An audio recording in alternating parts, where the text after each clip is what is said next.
Hey everyone, welcome back to my new horror story time. And मैं आज आप सबके लिए फिर से एक न्यू रियल हॉरर इंसिडेंट लेकर आया हूँ। जिन्होंने मेरे साथ ये आज की स्टोरी शेयर करी है उनका नाम अक्षय है। एंड ये बहुत अमेजिंग हॉरर इंसिडेंट है, दिल्ली का हॉरर इंसिडेंट है। मैं चाहूँगा कि आप लोग एंड तक वीडियो को जरूर देखना। आपके जो भी कमेंट्स होंगे कमेंट सेक्शन में ज़रूर बताना। मैं उन सबको रीड करूँगा एंड रिप्लाई भी करूँगा। और अगर आप लोगों के पास कोई भी ऐसे हॉरर इंसिडेंट है जो आप लोगों को लगता है कि सबके साथ शेयर करे जा सकते हैं, ये रही मेरी जीमेल आईडी। यहाँ अपनी हॉरर स्टोरीज मेरे साथ शेयर करो, मैं रीड करूंगा एंड ट्राई करूंगा कि सबके साथ यहाँ शेयर करूँ। एंड आज की वीडियो का हम लाइक टारगेट रखेंगे 5K। कर देना इसको पूरा। एंड अगर आप चैनल पे नए हो तो चैनल को सब्सक्राइब कर लेना। तो विदाउट टाइम वेस्ट करें हम आज की हॉरर स्टोरी को शुरू करते हैं। तो यार आगे बढ़ने से पहले मैं आप सबको एक पैसे कमाने वाली एप्लीकेशन के बारे में बताने वाला हूँ। तो सबसे पहले मैंने डिस्क्रिप्शन में लिंक दे रखा है, वहां पर जाके इसको डाउनलोड करो और जो बेसिक डिटेल्स होती है जैसे कि रजिस्ट्रेशन वो करो। रजिस्ट्रेशन करने के बाद आप सबको 46 रुपीज मिलेंगे। एंड आगे कैसे करना है वो मैं आप सबको स्क्रीन रिकॉर्डिंग पे बताता हूँ। जो आपको 46 रुपए का बोनस मिला है उसके साथ आप गेम भी खेल सकते हो और पैसे भी कमा सकते हो, या फिर इस ऐप में और पैसे ऐड कर फिर खेल सकते हो। इस ऐप में मिनिमम 50 रुपीज बैलेंस ऐड कर सकते हैं और जीते हुए पैसे को विड्रॉ भी कर सकते हो। एंड इस ऐप में विड्रॉल 100 रुपीज से स्टार्ट होता है। हर नए मिनट में एक नया व्यक्ति विड्रॉल कर रहा है। इस ऐप में और भी बहुत सारी गेम्स मौजूद है, आप उन्हें खेलकर इजीली पैसा कमा सकते हो। जैसे कि मैं आपको अभी एक गेम खेल कर दिखाता हूँ।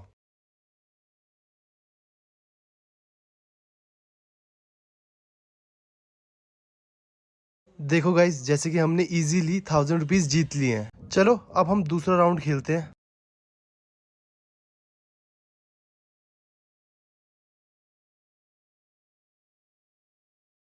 देखो गाइस, हमने फिर से 2000 रुपीज जीत लिए हैं। तो यार आप लोग भी जाओ, डाउनलोड करो और ढेर सारे पैसे जीतो। आज का जो हॉरर इंसिडेंट है हमारे साथ अक्षय ने शेयर करा है। अक्षय दिल्ली में रहता है अपनी फैमिली के साथ। अक्षय की फैमिली में 4 मेंबर्स हैं। अक्षय, अक्षय की बहन, अक्षय के मम्मी पापा, ये सारे के सारे मेंबर्स दिल्ली में ही रहते हैं। अपना इनका खुद का घर है। फाइनेंशियली भी बहुत अच्छी कंडीशन है इनकी। अक्षय पढ़ाई में एवरेज है और मार्क्स भी ज़्यादा नहीं आते उसके, बट लाडला होने की वजह से घर में एक लौता लड़का है तो सबका बहुत चहेता है, प्यारा है। रिश्तेदारों में भी बहुत प्यार करते हैं अक्षय से सारे। तो उसको कभी भी डांट नहीं पड़ती, उसको काफ़ी फ्रीडम है। तो वो अपनी लाइफ अच्छे से इंजॉय करता है। स्पोर्ट्स में है, स्पोर्ट्स में अच्छा परफॉर्म करता है। दूसरी तरफ अक्षय की बहन जिसका नाम है गीतांजलि। गीतांजलि बिल्कुल अक्षय से ऑपोजिट है। वो ज़्यादा लोगों से बात नहीं करती, ज़्यादा पढ़ाई में अच्छी नहीं है, मम्मी पापा से भी डांट खाती है, लोगों के साथ घुलती मिलती नहीं है, बाहर जाना पसंद नहीं करती, स्पोर्ट्स में पार्टिसिपेट करना पसंद नहीं करती, मार्क्स भी अच्छे नहीं आते उसके। एंड ड्राइंग बनाना उसको बहुत पसंद है। तो मम्मी डैडी से कॉन्स्टेंटली उसको हमेशा ही डांट पड़ती रहती है कि पढ़ाई करो, पढ़ाई करो, पढ़ाई करो। पर उसके मार्क्स कभी भी अच्छे नहीं आते और फीडबैक जो टीचर से आता है वो भी हमेशा बेकार ही आता है। तो उसको कॉन्स्टेंटली मम्मी पापा हमेशा बोलते हैं पढ़ाई कर ले अच्छे से। वो 8th क्लास में थी गीतिका और उसकी पढ़ाई अच्छी नहीं चल रही थी। उनके प्री बोर्ड्स के एग्ज़ाम्स हुए, उसमें रिजल्ट उसका अच्छा नहीं आया गीतिका का। गीतिका के पेरेंट्स को बुलाया पेरेंट्स टीचर मीटिंग में। एंड टीचर्स ने बताया कि आपकी लड़की पढ़ाई में बहुत बेकार है और इसका मन नहीं लगता है, ये पढ़ती भी नहीं है, ध्यान भी नहीं देती है, इसको समझाओ। अदरवाइज +2 में 10th में ये क्या करेगी, ये लोगों के साथ, बच्चों के साथ कम्पीट नहीं कर पाएगी। अगर 10th पास भी कर लेगी तो जो बाद में एंट्रेंस एग्जाम्स होते हैं उनमें ये कम्पीट नहीं कर पाएगी, इसको अभी से ध्यान देना होगा। एंड मम्मी पापा ये बातें सुनकर बहुत गुस्सा हो जाते हैं गीतांजलि के। एंड गीतांजलि के पापा गीतांजलि पर हाथ भी उठा देते हैं कि तू पढ़ाई क्यों नहीं करती है, ट्यूशन भेज रहे हैं, पूरा ध्यान देते हैं तेरे पे, तू फिर भी पढ़ाई नहीं करती है, नंबर नहीं आ रहे हैं। और गीतांजलि काफ़ी ना इस चीज़ से सदमे में आ जाती है। और वैसे भी वो सबसे बात नहीं करती थी ज़्यादा, बट जब से उसके पापा ने उस पर हाथ उठाया वो बहुत ज़्यादा लॉस्ट होगी। किसी से बिल्कुल ही बात करनी बंद कर दी, अपने रूम में बंद रह रही है, मम्मी पापा से भी बात नहीं कर रही। हल्के हल्के दिन बीतते गए एंड 8th क्लास का उसका रिजल्ट आ जाता है गीतांजलि का। एंड वो अच्छा परफॉर्म नहीं करती और पेरेंट्स बहुत ज़्यादा गुस्सा होते हैं। और गुस्से में गीतांजलि के पेरेंट्स क्या करते हैं, अब गीतांजलि के जो पापा थे उनका एक कॉन्टैक्ट था, उनके नोन में एक बोर्डिंग स्कूल था। तो वो डिसाइड करते हैं कि गीतांजलि को बोर्डिंग स्कूल में भेज देंगे। एंड वहाँ थोड़ी स्ट्रिक्टनेस होगी तो थोड़ा करियर बन जाएगा, थोड़ी सी ना सीरियस हो जाएगी लाइफ के लिए। और वो बोर्डिंग स्कूल में डाल देते हैं 9th क्लास में गीतांजलि को। अब गीतांजलि जब बोर्डिंग स्कूल जाती है, वहाँ जिस हॉस्टल में रहती है, वहाँ बहुत सारे हॉस्टल्स थे, तो ये हॉस्टल नंबर C में रहती है। बिल्डिंग्स के नाम थे हॉस्टल A, B, C, तो ये हॉस्टल नंबर C में रहती है। हर हॉस्टल की जो बिल्डिंग थी वो 2 फ्लोर की थी। गीतांजलि वाला फ्लोर भी 2 फ्लोर का ही था और गीतांजलि को 2nd फ्लोर पर रूम मिला था। अब जो गीतांजलि वाला फ्लोर था उसका जो लास्ट वाला रूम था, कॉर्नर वाला, उसका जो आखिरी वाला रूम था वो वैकेंट था। उस पर सिर्फ कुंडी लगी हुई थी, वहाँ पर कोई भी बच्चा नहीं था और काफ़ी लंबे समय से कोई भी बच्चा नहीं था।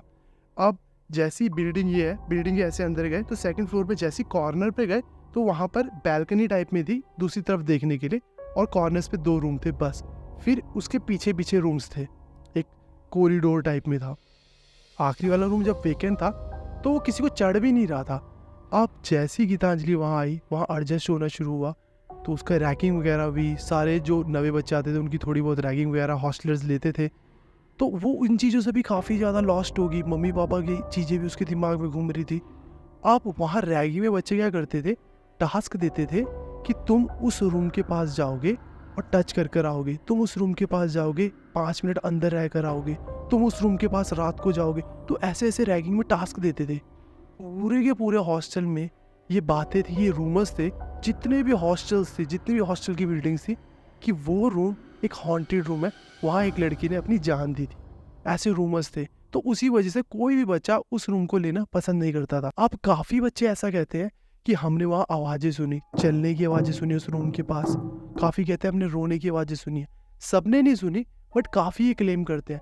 अब जब इनको 10-12 दिन हो जाते हैं तो सारे के सारे बच्चे हॉस्टल में बैठे होते हैं, तो गीतांजलि भी साथ में बैठी होती है। तो एक सीनियर बताती है कि उसके साथ क्या हुआ। दोपहर का टाइम चल रहा था और वो अपने रूम पर आई थी, तो सारे के सारे बच्चे स्कूल थे और पूरा का पूरा जो कॉरिडोर था, सारे रूम्स खाली थे। तो वो ना उस बैल्कनी वाली साइड गई, वहाँ से ग्राउंड दिखता था। तो उसको ऐसा फील हुआ जो बगल वाला रूम है वहाँ कोई चल रहा है अंदर, और फिर उसने इतना ध्यान नहीं दिया, इग्नोर करा। उसके बाद उसने रियलाइज़ करा कि कोई रो रहा है, तो उसने बगल वाला रूम खोल कर देखा तो वहाँ कोई भी नहीं था। अब ये वाला रूम तो खाली रहता था। उसने कुंडी खोली और अंदर देखा, रोने की आवाज़ बंद हो गई। उसने कुंडी लगाई और रोने की आवाज़ स्टार्ट हो गई फिर से, और वो बहुत ज़्यादा डर गई क्योंकि पूरा कॉरिडोर शांत, पूरी बिल्डिंग शांत, कोई भी बच्चा नहीं है, सन्नाटा इतना ज़्यादा। तो वो बहुत घबरा गई और वहाँ से निकल गई। तो उसने सबके साथ ये इंसिडेंट शेयर करा। तो ऐसे ही काफ़ी बच्चों के साथ ये इंसिडेंट हुआ था कि वहाँ आवाज़ें सुनी थी रोने की, चलने की। सबके साथ नहीं पर काफ़ियों के साथ। अब ऐसे काफ़ी दिन बीत जाते हैं। गीतांजलि यहाँ भी काफ़ी लॉस्ट घूम रही होती है, किसी से बात नहीं करती। एक रूम में 2 लड़कियाँ रहती थी इनके हॉस्टल में। तो मम्मी पापा भी रोज डांट रहे हैं, टीचर्स भी डांट रहे हैं कि तू लॉस्ट रहती है, पढ़ाई में ध्यान दे, मार्क्स भी कम आ रहे हैं। टीचर्स कॉल कर कर गीतांजलि के घर पे बोलते हैं कि बच्चा सच में आपका बहुत वीक है। अब गीतांजलि के पापा बहुत डांट देते हैं गीतांजलि को, और गीतांजलि डिसाइड करती है कि मुझे नहीं रहना, मैं अपनी जान दे दूंगी। अब वो कोशिश करती है कि मैं कैसे मरूं, बट वो उसके रूम में, वो लड़की हमेशा रहती है उसकी रूममेट, तो उसको कभी भी टाइम नहीं मिल पाता इस चीज़ के लिए। तो वो डिसाइड करती है कॉर्नर वाला जो रूम है हमारे फ्लोर का, वो खाली रहता है, मैं वहाँ जाकर मर जाऊंगी। तो वो वहाँ जाती है चलकर और रूम के अंदर जाती है, और बस अब कुछ घंटों बाद वो दरवाज़ा खुला होता है और वहाँ पर गीतांजलि बेहोश मिलती है। लड़कियाँ देखती हैं, उसे उठाती हैं, देखती हैं उसको ना बुखार हो रखा है। तो वो वार्डन को बताते हैं, वहाँ पर डॉक्टर वगैरह को बुलाते हैं, उसको टैबलेट्स वगैरह मेडिसिन देते हैं। 1-2 दिन बीतते हैं, उसका बुखार कम नहीं होता, ज़्यादा होता है। तो उसके पेरेंट्स को बुला लेते हैं और उसके पेरेंट्स को कहते हैं कि आप बच्चे को लेकर अपने घर जाओ। तो बच्चे को लेकर घर जाते हैं। अब असली चीज़ होती है कि जो गीतांजलि है वो इतना वियर्ड बिहेव करती है अपने घर में। मम्मी से ढंग से बात नहीं करती, पापा से ढंग से बात नहीं करती। वो अपने रूम में बैठी हुई होती है चुपचाप। उसकी मम्मी उसको खाना खाने के लिए बुलाने के लिए आते हैं, और जैसे बोलते हैं गीतांजलि चल, वो सिर्फ अपने मम्मी को घूरती है, बहुत क्रीपी तरीके से, बस ऐसे घूर रही है अपने मम्मी को। उसकी मम्मी बोलती है चल खाना खाने नीचे चल, तो वो बस घूर रही है अपने मम्मी को, और अपने मम्मी को बोल रही है आप यहाँ से चले जाओ वरना मैं आपको मार दूंगी जान से। उसकी मम्मी थोड़ा सा गुस्से में भी आ जाते हैं, क्या बात करी। जैसे ही पास आते हैं उसको डांटने के लिए, उसको थोड़ा सा ऐसे डराने के लिए, डांटने के लिए, वो पेन उठाती है गीतांजलि और अपने मम्मी के हाथ पे मार देती है। तो उनकी मम्मी से हाथ से खून आने लग जाता है। तो वो हड़बड़ाहट में एक थप्पड़ मारते हैं गीतांजलि के और नीचे चले जाते हैं, और अपने हस्बैंड से बात करते हैं कि बहुत अजीब सा बिहेव कर रही है और इतना लॉस्ट सा रह रही है। उसके पापा भी कहते हैं, डॉक्टर वगैरह को दिखाते हैं, इसकी तबीयत भी ठीक नहीं लग रही, डॉक्टर को दिखाते हैं। डॉक्टर उनसे बात वगैरह करता है गीतांजलि से, और वो सबको बताता है कि आपका बच्चा बहुत अलोन हो चुका है, बहुत अकेलापन है इसके अंदर, जिसकी वजह से ये अपनी मानसिक संतुलन खोता ही जा रही है। तो इसके पास ज़्यादा से ज़्यादा प्यार से बातें करो, अच्छे से रहो, तो सब कुछ ठीक रहेगा। अब जैसे ही वो घर आती है, वो अपने पापा से लड़ने के लिए दौड़ रही है, अपने मम्मी से लड़ने के लिए दौड़ रही है, झगड़ रही है उनसे। तो घर वाले परेशान हो गए कि मिसबिहेव कर रही है, धक्के मार रही है। बिल्कुल शांत रहती थी पहले, उसकी बिल्कुल ऑपोजिट हो गया। कभी रो रही है, कभी हंस रही है, कभी धक्का मार रही है, कभी लड़ रही है। मम्मी तो डर गई, कभी कुछ भी मार दे रही है इसके हाथ में जो आ रहा है। तो अब कोई रिलेटिव बोलता है कि कुछ ऊपरी जादू शक्ति वगैरह ना लगी हो तो आप इसका चेकअप वगैरह करवाओ किसी तांत्रिक वगैरह को। तो किसी तांत्रिक को दिखाते हैं, जैसे तांत्रिक के पास जाते हैं ये तांत्रिक के ऊपर भी डायरेक्ट अटैक कर देती है, उछल कर बस नाखून नुखून मारने शुरू कर देती है। तो तांत्रिक बताता है कि आपकी बेटी के ऊपर कोई साया चढ़ा हुआ है। तो वो अपना सेटअप वगैरह लगाते हैं, नींबू सिंदूर वगैरह प्रॉपर अपना जैसे उनका प्रोसीजर होता है फॉलो करते हैं। तो वो जो तांत्रिक था वो कम्युनिकेट करने लगा गीतांजलि से। अब गीतांजलि का जो भाई था अक्षय, उसने बताया कि हम सब सरप्राइज हो गए, गीतांजलि ने अपना नाम कुछ और बताया और वो किसी लड़की की पतली सी आवाज में बात कर रही थी, अपना नाम भी डिफरेंट बता रही थी। तो जब बाबा ने उसको बोला कि तू कौन है, गीतांजलि के ऊपर क्यों आई है, क्या चाहती है, तो उस साई ने बताया कि जो ये लड़की है ये तो खुद मरना चाहती थी, इतनी डिप्रेस्ड, इतनी नेगेटिविटी लेकर ये मरने के लिए आई थी, तो मैंने इसकी बॉडी को पोजेस कर लिया। बस इतना सा बताया उस साई ने। अब बाबा ने कहा कि आप लोग घर जाओ, अपने पूजा वगैरह करनी पड़ेगी, प्रॉपर उस तरीके से बाहर निकलेगी। तो जब घर गए तो उसकी मम्मी डैडी क्या ऑब्जर्व कर रहे हैं कि गीतांजलि अपने रूम में दीवारों को रगड़ रही है अपने नाखूनों से, छिल जा रहे तो ऐसे निकाल दे रही है, दर्द ही नहीं कर रही, लड़ाई कर रही है, झगड़ा कर रही है, बिल्कुल वियर्ड बिहेव कर रही है। तो अगले दिन उसको बाबा के पास ले गए, उन्होंने अपनी पूरा पूजा वगैरह करी सब कुछ, एंड जो साया था वो निकल गया। अब कहते हैं कि जो साया है वो वापस जहाँ से आया था वहाँ पहुँच गया, उसी हॉस्टल में, उसी कॉर्नर वाले रूम में। अब सबने क्यूरियोसिटी के साथ पूछा कि तुझे हुआ क्या था, तू मरने के लिए क्यों जा रही थी। तो गीतांजलि ने बताया कि मैं उस रूम में गई थी, पूरे के पूरे हॉस्टल में उस रूम को सब हॉन्टेड कहते हैं। मैं जैसे उस रूम के अंदर गई, मैंने दरवाजा खोला, इतना दबाव महसूस हुआ मुझे उस रूम के अंदर कि, और कुछ ही देर बाद वो दरवाजा एकदम से बंद हो गया और कोई रो रहा था उस रूम में। मुझे दिखा नहीं कोई भी, बट कोई रो रहा था। मैं जैसी मैंने पूछा कौन है कौन है, उसके बाद किसी ने रिप्लाई नहीं करा। मैं डर के मारे दरवाजे के पास बैठी क्योंकि दरवाज़ा खुल नहीं रहा था। तो उसने कहा कि मुझे कदमों के चलने की आवाज़ आई मेरी तरफ। तो जो भी कदम मेरी तरफ चलते हुए आए उसके बाद मुझे कुछ भी याद नहीं। अब उसके बाद ये कुछ घंटों बाद बाहर दरवाजे पे बेहोश मिली थी।